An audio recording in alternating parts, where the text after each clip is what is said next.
رب اشرح لي صدری ویسر لی امری واحلل عقدۃ من لسانی یفقہوا قولی۔ السلام علیکم ورحمۃ اللہ وبرکاتہ۔ آج ہم انشاءاللہ سورہ انفال کی آیت نمبر 20 اور اس سے آگے پڑھیں گے۔ اعوذ باللہ من الشیطان الرجیم، بسم اللہ الرحمن الرحیم۔ یا ایھا الذین آمنوا اطیعوا اللہ ورسولہ ولا تولوا عنہ وانتم تسمعون۔ اہل ایمان یا اے ایمان والو، اللہ اور اس کے رسول صلی اللہ علیہ وسلم کی اطاعت کیا کرو اور اس سے منہ نہ موڑو جبکہ تم سن رہے ہو۔ یا ایھا الذین آمنوا، اے ایمان والو، اطیعوا، اطاعت کرو اللہ کی، اور رسولہ، اس کے رسول کی، اور لا نہیں، تولو، منہ پھیرنا، نہ منہ پھیرو، انہو، اس سے، یعنی ہو کی ضمیر جا رہی ہے اس قرآن کی طرف کہ جو قرآن تم پڑھ رہے ہو اس سے منہ نہ پھیرو۔ وانتم، اور تم سب، تسمعون، سمیع کا مطلب ہوتا ہے سننے والا، تسمعون تم سب سن رہے ہو۔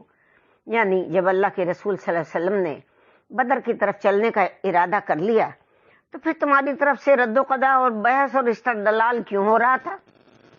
تم سب کو تو چاہیے تھا کہ اللہ اور اس کے رسول کی طرف اس کی اپنی مرضی سے فوراً سمعنا واطعنا کہتے اور آپ صلی اللہ علیہ وسلم کے حکم پر سر تسلیم خم کر دیتے۔ یہ بات ذہن میں رہے کہ یہاں خاص طور پر ان لوگوں کی طرف اشارہ ہے جنہوں نے اس موقع پر کمزوری دکھائی تھی۔ وَلَا تَكُونُوا كَالَّذِينَ قَالُوا سَمِعْنَا وَهُمْ لَا يَسْمَعُونَ، اور ان لوگوں کی مانند مت ہو جانا جو کہتے ہیں کہ ہم نے سن لیا اور حقیقت میں وہ سنتے ہی نہیں ہیں۔ اور لا نہیں، تکونو، تم ہو جانا، کی طرح، الذین، ان لوگوں کی، قالو، جنہوں نے کہا، سمعنا، ہم نے سن لیا، اور ہم، وہ، لا نہیں، یسمعون، وہ سنتے ہی نہیں ہیں۔ یعنی پہلی آیت میں ہم نے 20 نمبر آیت میں تسمعون سنا تھا، پڑھا تھا کہ تم سنتے نہیں ہو، اور یہاں پر ہے یسمعون، وہ سنتے ہی نہیں ہیں۔ یعنی وہ صرف زبان سے کہہ دیتے ہیں سمعنا، ان کے دل اپنے خیالات اور اپنے مفادات پر ہی ڈیرے جمائے رہتے ہیں، اطاعت پر ان کی طبیعت میں کوئی یکسوئی پیدا ہوتی ہی نہیں۔ چنانچہ اس طرح کے سننے کی تو سرے سے کوئی حقیقت ہی نہیں ہے۔ ان شر الدواب عند اللہ الصم البکم الذین لا یعقلون، یقیناً تمام تو چوپایوں میں اللہ کے نزدیک بدترین وہ بہرے گونگے انسان ہیں جو عقل سے کام نہیں لیتے۔ انا، بے شک، شرّا، بدترین، دوابی، جاندار یا چوپائے، عند اللہ، اللہ کے نزدیک، سمم، بہرے ہیں، بکمن، گونگے ہیں، الذین، وہ لوگ جو لا یعقلون، جانتے نہیں ہیں۔ جہاں پر واضح طور پر منافقین کو اللہ پاک نے بدترین جانور قرار دے دیا، قرآن کو سنتے ہیں اور کہتے ہیں ہم نے سن لیا لیکن اس پر عمل نہیں کرتے ہیں۔ وَلَوْ عَلِمَ اللَّهُ فِيهِمْ خَيْرًا لَأَسْمَعَهُمْ، اور اگر اللہ کے علم میں ہوتا کہ ان میں کوئی خیر ہے تو وہ انہیں سنوار دیتا۔ اور لو، اگر، علمہ، اللہ جان جاتا، اللہ کے علم میں ہوتا، فیہم، ان کے بارے میں، خیرن، کوئی خیر ہوتی ہے اللہ کے نزدیک ان کے لیے، لا، یقیناً، اسمعہم، وہ ان کو سنوار دیتا۔ وَلَوْ أَسْمَعَهُمْ لَتَوَلَّوْا وَهُمْ مُعْرِضُونَ، اور اگر انہیں اللہ بھلائی کے لیے سنوار بھی دیتا تو وہ اعراض کرتے ہوئے پیٹ پھیر کر چلے جاتے۔ اور لا، لو، اگر، اسمعہم، وہ انہیں سنوار بھی دیتا، لا، یقیناً، تولو، وہ پھر جاتے، وہم، اور وہ، معرضون، پھر جانے والے ہی ہیں۔ اگر اللہ تعالیٰ ان لوگوں کے اندر کوئی صلاحیت پاتا تو ان کو پھر سمجھنے اور سننے کی توفیق بھی دے دیتا، لیکن اگر بغیر صلاحیت کے تعمیل حکم میں جنگ کے لیے نکل آنے کی توفیق دے بھی جاتی تو خطرے کا موقع دیکھ کے سب سے پہلے پیٹ پھیر کے بھاگ کھڑے ہوتے۔ یہ خاص طور پر ان لوگوں کے لیے تنبیہ ہے جو کفار کے لشکر کا سامنے میں کرنے میں پس و پیش کر رہے تھے۔ یا ایھا الذین آمنوا استجیبوا للہ وللرسول اذا دعاکم لما یحییکم، اہل ایمان، لبیک کہا کرو اللہ اور اس کے رسول صلی اللہ علیہ وسلم کی پکار پر، جب وہ تمہیں پکاریں اس شے کے لیے جو تمہیں زندگی بخشنے والی ہے، یا ایھا الذین آمنو، اے اہل ایمان، استجیبو، مان لیا کرو، لبیک کہا کرو، للہ، اللہ کی پکار پر، وللرسول، اور رسول صلی اللہ علیہ وسلم کی پکار پر، اذا، جب، دعا، بلانا، کم، تم سب کو وہ بلائے، لما، کس لیے، یحییکم، اس چیز کے لیے جو تمہیں زندگی بخشنے جا رہی ہے۔ تم جنگ کے لیے جاتے ہوئے سمجھ رہے ہو کہ یہ موت کا گھاٹ ہے، حقیقت تو یہ ہے کہ جہاد فی سبیل اللہ تو اصل اور ابدی زندگی کا دروازہ ہے۔ حقیقی زندگی تو وہی ہے، جنت، دنیا اس کے مقابلے میں کچھ بھی نہیں ہے۔ اس کے مقابلے میں اس دعوت سے اعراض کر کے زندگی بسر کرنا گویا حیوانوں جیسی زندگی ہے، کھا لیا پی لیا مر گئے، یہ تو کوئی زندگی نہ ہوئی۔ زندگی تو وہ ہوگی جو جنت میں ہوگی۔ وَاعْلَمُوا أَنَّ اللَّهَ يَحُولُ بَيْنَ الْمَرْءِ وَقَلْبِهِ، اور جان لو کہ اللہ کے بندے اور اس کے دل کے درمیان میں حائل ہو جاتا ہے۔ وَاعْلَمُوا، اور جان لو، انا، بے شک، اللہ، یحول، حائل ہو جاتا ہے، بینا، درمیان، المرئی والقلب، انسان، مر کہتے ہیں آدمی کو، مرئی آدمی کو، وقلب ہی، اور اس کے دل کے درمیان۔ یعنی جب اگر اللہ اور اس کے رسول صلی اللہ علیہ وسلم کی پکار سنی انسنی کر دیا جائے اور ان کے احکامات سے بے نیازی کو وتیرہ بنا لیا جائے تو اللہ تعالیٰ خود ایسے بندے اور ہدایت کے درمیان آڑ بن جاتا ہے، جس سے آئندہ وہ ہدایت کی ہر بات سننے اور سمجھنے سے معذور ہو جاتا ہے۔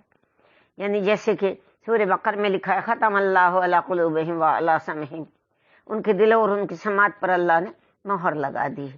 تو یعنی وہ اگر اعراض کرے گا، کنی کترائے گا، تو اس کی سزا اسے دنیا میں یوں بھی تو مل سکتی ہے کہ حق کو پہچاننے کی صلاحیت ہی اس سے سلب کر لی جائے، دل اور سماعت پر مہر لگ جاتی ہے، آنکھوں پر پردے پڑ جاتے ہیں، ہدایت اور اس کے درمیان آڑ کر دی جاتی ہے۔ یہ اللہ کی سنت اور اس کا اٹل قانون ہے۔ وَأَنَّهُ إِلَيْهِ تُحْشَرُونَ، اور یہ کہ بالآخر تم سب کو یقیناً اللہ ہی کی طرف جمع کیا جانا ہے۔ وَأَنَّهُ، اور بے شک وہ، إِلَيْهِ، اسی کی طرف، تحشرون، حشر کیے جائیں گے یا جمع کیے جائیں گے۔ یہ مضارع مجہول ہے، دیکھیں تیسرے لفظ پہ زبر ہے۔ وَاتَّقُوا فِتْنَةً لَا تُصِيبَنَّ الَّذِينَ ظَلَمُوا مِنكُمْ خَاصَّةً، اور ڈرو اس فتنے سے جو تم میں سے صرف گناہ گاروں کو ہی اپنی لپیٹ میں نہیں لے گا۔ وَاتَّقُوا، اور ڈرو، فِتْنَةً، اس فتنے سے، لا تصیبن، نہیں تو لپیٹ میں لے گا یا مشکل میں ڈالے گا، الذین ظلموا، ان لوگوں کو جنہوں نے ظلم کیا، منکم، تم سب میں سے، خاصہ، خاص طور پہ۔ یہ بھی قانون خداوندی ہے، اور اس سے پہلے بھی قانون کا حوالہ دیا جا چکا ہے کہ کسی جرم کا براہ راست ارتکاب کرنا ہی صرف جرم نہیں ہے، بلکہ کسی فرض کی عدم ادائیگی کا فعل بھی جرم کے زمرے میں آتا ہے۔ اللہ معاف کر دے۔ یعنی ایک مسلمان ذاتی طور پر تو گناہوں سے بچ کے رہتا ہے، نیکی کے کام بھی بڑے اچھے کرتا ہے، صدقہ خیرات بھی دیتا ہے، نماز روزے کا اہتمام بھی کرتا ہے، یہ سب کچھ تو وہ کرتا ہے، مگر دوسری طرف اللہ اور اس کے دین کی نصرت کے لیے اس جد و جہد میں اگر اپنا مال اور اپنے وقت کی قربانی جیسے فرائض سے پہلو تہی کا رویہ اپنائے ہوئے، تو اللہ پاک فرما رہے ہیں کہ ایسا شخص بھی مجرم ہے۔ وہ یہ نہیں کہہ سکتا بھائی میں نے تو نمازیں بھی پڑھی، میں تو صدقہ خیرات بھی کیا، میں تو سب کچھ کرتا رہا ہوں، میں تو اللہ کی مانتا رہا ہوں، لیکن وہاں جا کے وہ اس جرم میں پکڑا جائے گا کہ جب حضور پاک صلی اللہ علیہ وسلم نے بلایا جہاد کے لیے تو تم کیوں نہیں آئے۔ اس لحاظ سے تو یہ دل دہلا دینے والی آیت ہے۔ وَاعْلَمُوا أَنَّ اللَّهَ شَدِيدُ الْعِقَابِ، اور جان لو کہ اللہ سزا دینے میں بہت سخت ہے۔ وَاعْلَمُوا، اور جان لو، ان اللہ، بے شک اللہ، شدید ہے، سخت ہے، العقاب، سزا دینے میں۔ اب اگلی آیت کو خصوصی طور پر پاکستان کے مسلمانوں کے حوالے سے پڑھیں۔ وَاذْكُرُوا إِذْ أَنْتُمْ قَلِيلٌ مُسْتَضْعَفُونَ فِي الْأَرْضِ، اور یاد کرو جب تم تھوڑی تعداد میں تھے اور زمین میں دبا لیے گئے تھے۔ وَاذْكُرُوا، اور یاد کرو، اذ، جب، انتم، تم سب، قلیل تھے، تھوڑے تھے، مستضعفون، یعنی ضعیف کر دیے گئے تھے، کمزور کر دیے گئے تھے، زمین میں دبا لیے گئے تھے، فی الارض زمین میں۔ تخافون ان یتخطفکم الناس، تمہیں اندیشہ تھا کہ یہ لوگ تمہیں اچک کے لے جائیں گے۔ تخافون، تم ڈرتے تھے، ان یہ کہ یتخطفکم، تمہیں اچک کے لے جائیں گے، الناس یہ لوگ۔ یہ آیت خاص طور پر مسلمان پاکستان پر بھی منطبق ہوتی ہے۔ برصغیر میں مسلمان اقلیت میں تھے، ہندوؤں کی اکثریت کے مقابلے میں انہیں خوف تھا کہ وہ اپنے حقوق کے تحفظ کرنے میں کمزور ہیں۔ اپنے جان و مال کو درپیش خطرات کے علاوہ انہیں یہ بھی اندیشہ تھا کہ اکثریت کے ہاتھوں ان کا معاشی، سماجی، سیاسی، لسانی، مذہبی ہر طرح سے استحصال ہوگا۔ فَآوَاكُمْ وَأَيَّدَكُمْ بِنَصْرِهِ وَرَزَقَكُمْ مِنَ الطَّيِّبَاتِ لَعَلَّكُمْ تَشْكُرُونَ۔ بس اللہ نے تمہیں پناہ کی جگہ دے دی اور تمہاری مدد کی اپنی خاص نصرت سے، اور تمہیں پاکیزہ رزق دیا تاکہ تم شکر ادا کرو۔ پس آواکم، اس نے جگہ دے دی، پناہ دے دی، وَأَيَّدَكُمْ، اور تمہاری مدد کی، بِنَصْرِهِ، اپنی مدد کے ذریعے، وَرَزَقَ، اور رزق دیا، کم، تم سب کو، من الطیبات، پاکیزہ رزق، لا اللکم، تاکہ تم، شاید کہ تم، ہو سکتا ہے کہ تم، تشکرون، اللہ کا شکر ادا کرو۔ یا ایھا الذین آمنوا لا تخونوا اللہ والرسول، اہل ایمان مت خیانت کرو اللہ سے اور اس کے رسول صلی اللہ علیہ وسلم سے۔ یا ایھا الذین آمنوا، اے ایمان والو، لا تخونوا، نہ خیانت کرو اللہ اور اس کے رسول سے۔ اللہ کی امانت میں خیانت یقیناً بہت بڑی خیانت ہے۔ ہمارے پاس اللہ کی سب سے بڑی امانت اس کی وہ روح ہے جو اس نے ہمارے جسموں میں پھونک رکھی ہے۔ انا اردنا الامانۃ علی السماوات والارض والجبال فابین ان یحملنها واشفقن منها وحملها الانسان انہ کان ظلوما جہولا۔ ہم نے اپنی امانت کو آسمانوں، زمین، پہاڑوں پر پیش کیا تو انہوں نے اس کو اٹھانے سے انکار کر دیا اور وہ اس سے ڈر گئے، مگر انسان نے اسے اٹھا لیا، یقیناً وہ ظالم اور جاہل تھا۔ پھر اس کے بعد دین، قرآن اور شریعت اللہ اور اس کے رسول کی سب سے بڑی امانتیں ہیں جو ہمیں سونپی گئی ہیں۔ چنانچہ ایمان کا دم بھرنا، اللہ کی اطاعت اور اس کے رسول صلی اللہ علیہ وسلم کی محبت کا دعویٰ کرنا، لیکن پھر اللہ کے دین کو مغلوب دیکھ کر پھر بھی اپنے کاروبار، اپنی جائیداد، اپنی ملازمت اور اپنے کیریئر کی فکر میں لگے رہنا۔ اللہ اور اس کے رسول کے ساتھ اس سے بڑی بے وفائی اور غداری یہ کیا ہوگی؟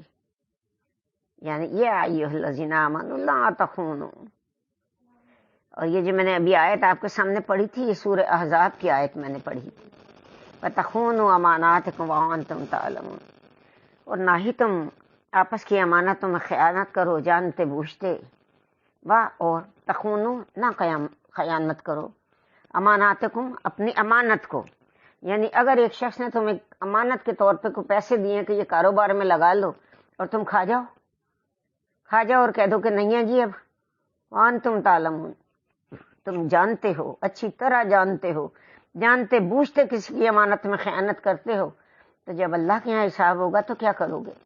وہاں کون سا بہانہ بناؤ گے؟ وہاں تو سب کچھ سامنے دکھا دیا جائے گا کہ تم نے کتنی بے ایمانی کس کے ساتھ کتنی کی۔ اس کے لیے میں آپ کو ایک واقعہ بتاتی ہوں کہ ایک صاحب تھے، ان کو جب قبر میں عذاب دیا جا رہا تھا تو کسی کے خواب میں آ کے انہوں نے کہا کہ میں نے ایک جھونپڑی کا تنکا لے کے اپنی دانتوں میں خلال کر لیا تھا، اس جھونپڑی والے سے اجازت نہیں لی تھی، وہاں سے گزر رہا تھا، اس کی جھونپڑی کا تنکا توڑ کے اپنے دانتوں میں نے خلال کر لیا۔ تو کسی کے خواب میں آ کے انہوں نے کہا کہ اب جاؤ میری اس سے معافی دلواؤ، وہ مجھے معاف کرے گا تو مجھے اس عذاب سے جان چھوٹے گی۔ تو یہاں تو لوگ لاکھوں کھا جاتے ہیں، لاکھوں کھا کے ڈکار نہیں مارتے اور کہتے ہیں نہیں ہے اب۔ وَاعْلَمُوا أَنَّمَا أَمْوَالُكُمْ وَأَوْلَادُكُمْ فِتْنَةٌ، جان لو کہ تمہارے اموال اور تمہاری اولاد فتنہ ہیں۔ وَاعْلَمُوا، اور جان لو، انما، بے شک، اموالکم، تمہارے اموال، وَأَوْلَادُكُمْ، اور تمہاری اولاد، فتنہ ہے۔ فتنہ کے معنی یہاں پر آزمائش اور اس کسوٹی کے ہیں جس پر کسی کو پرکھا جاتا ہے۔ اس لحاظ سے مال اور اولاد انسان کے لیے سب سے بڑی آزمائش ہے۔ یقیناً مال اور اولاد ہی انسان کے پاؤں کی سب سے بڑی بیڑیاں ہوتی ہیں۔ جو اسے نصرت دین کی جد و جہد سے روک کر اس کی عاقبت خراب کر دیتی ہیں۔ چنانچہ وہ اپنی شعوری اور فعال زندگی کے شب و روز مال کمانے، اسے سینت سینت کے رکھنے اور اولاد کے مستقبل کو محفوظ بنانے کے لیے اس انداز میں کھپا دیتا ہے کہ اور اس میں اور کولو کے بیل میں کوئی فرق نہیں رہتا۔ اتنی محنت کرتا ہے اور وہی اولاد کل کو اپنے ماں باپ کو گھر میں نہیں رکھتی۔ اس کے بعد اس کے جسم میں زندگی کی اگر کوئی رمق بچتی نہیں جسے وہ دین کی جد و جہد کے لیے پیش کر کے وہ تو بڈھا ہو جاتا ہے بیچارہ، سجدہ بھی نہیں کر سکتا۔ اب کیا کرے گا اللہ کے لیے؟ جو کرنا تھا جوانی میں کرتا اللہ کے لیے۔ وَأَنَّ اللَّهَ عِندَهُ أَجْرٌ عَظِيمٌ، اور بے شک اللہ ہی کے پاس ہے سب سے بڑا اجر، کیونکہ اجر اسی نے دینا ہے اور سب سے بڑا اجر اسی کے پاس ہے۔ بعض لوگ ساری زندگی گناہ کر کے توبہ کر کے ہدایت کی طرف آ جاتے ہیں تو اللہ کو منظور ہوتی ہے ان کی ہدایت، اس لیے انہیں ہدایت کی طرف لے کر آتے ہیں، وہی بڑا اجر دینے والا ہے۔ وآخر دعوانا ان الحمد للہ رب العالمین۔ صدق اللہ العظیم۔